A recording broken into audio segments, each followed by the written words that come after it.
he certainly proves that in some of these crazed pieces.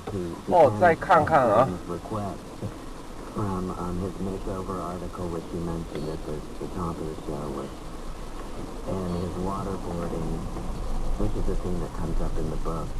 But in fact, he had told me after his makeover, there was 这个就是我管理的水厂和污水处理厂。简单介绍一下。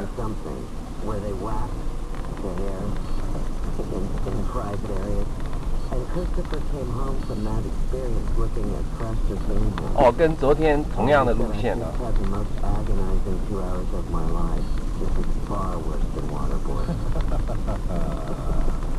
But when he's writing about his final day, there's darker moments, because some of it's actually very, I think it's one of the best writers, it's funny at times, but there's dark moments. I want to quote something from the book where he says, "Often find fatalism and resignation washing drearily over me as I fail to battle my general inanition.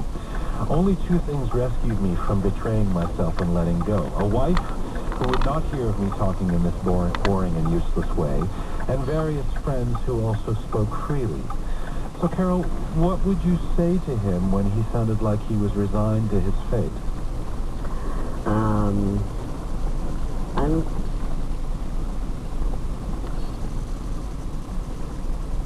I think he's referring to the fact that he did have a real shot at, if not a cure, at least a long remission. So I would just that out, sorry, I can't be more interested. Did you believe that yourself? I don't recall his resignation is the thing very often.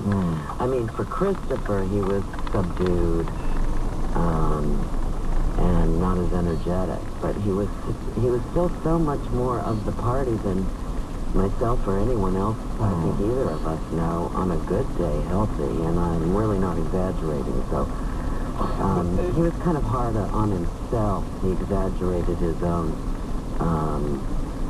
resignation, I think. In spite of the painful radiation treatment, Christopher writes that the most difficult times were when he lost his voice and when he started to lose feeling in his hands, essentially losing his ability to write or communicate. How difficult was it to see him grapple with losing faculties that were so essential to to his livelihood? Well, first off, 事实的线索啊，给那些开 Corona 的参考。